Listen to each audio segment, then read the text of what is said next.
For most of our lives, the path to a secure retirement seemed so clear, didn't it?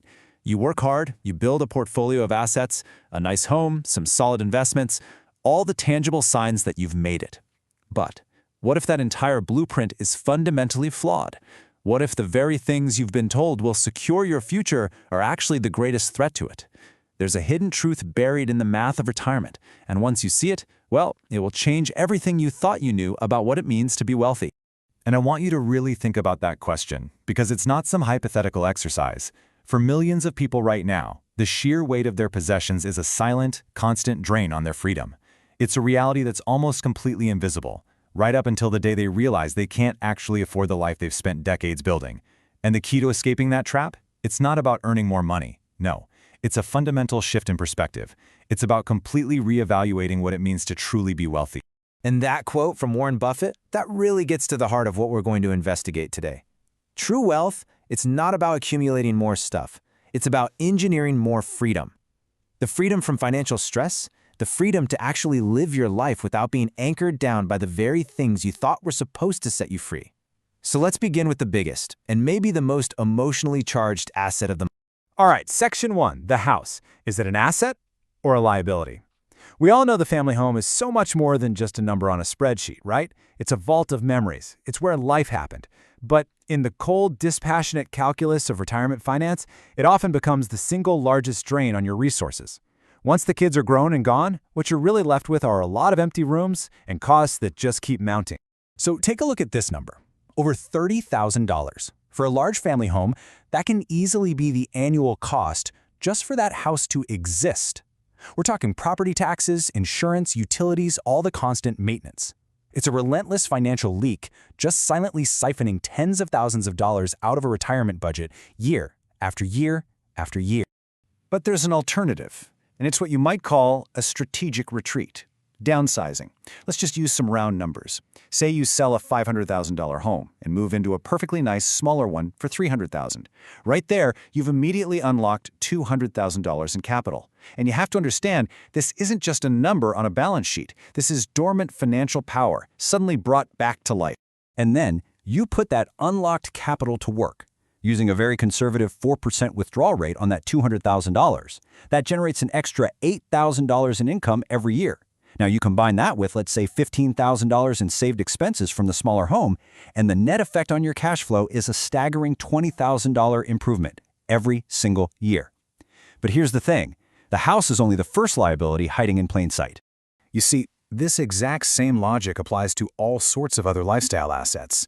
These symbols of a successful life that, when you get to retirement, can become financial anchors in a world where cash flow is everything.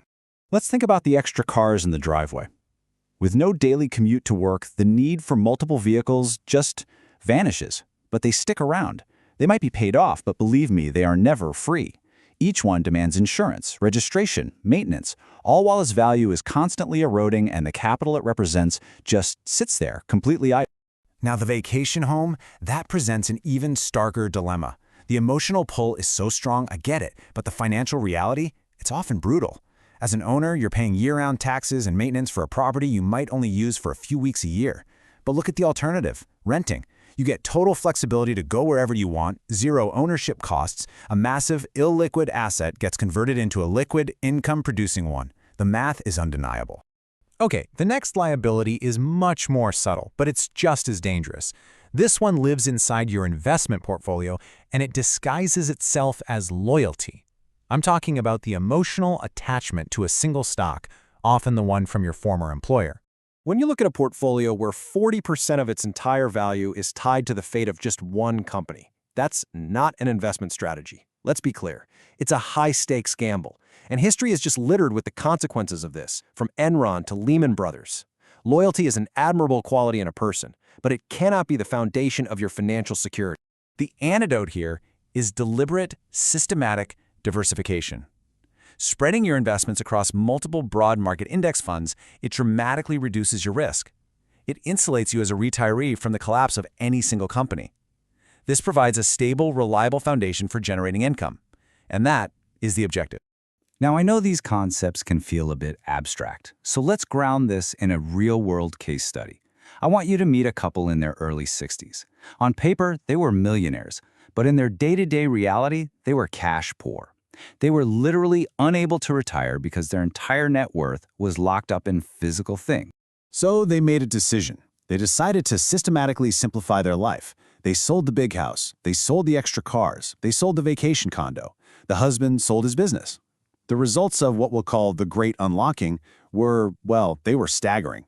Over $1.2 million in illiquid stuff was converted into cash, and at the same time, their annual expenses were slashed by $30,000. And here is the result.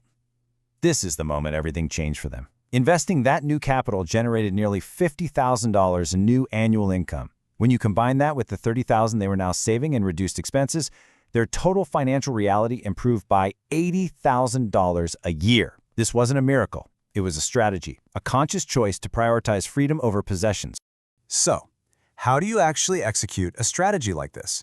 Because the practical side of this is every bit as crucial as the philosophy. And it always comes down to two big questions: taxes and timing.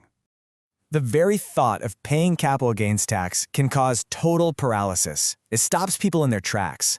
But you have to reframe how you think about this. Paying tax on a gain isn't a penalty. It is the hallmark of a successful investment. The benefits you gain from this, the liquidity, the reduced risk, the new income stream, will almost always far outweigh the one-time cost of the tax.